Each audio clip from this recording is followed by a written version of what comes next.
What's the meaning of cannibalization?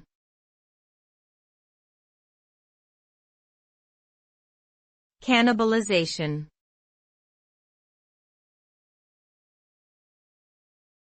Cannibalization.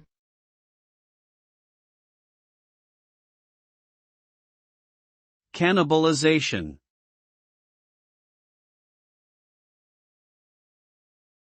Cannibalization.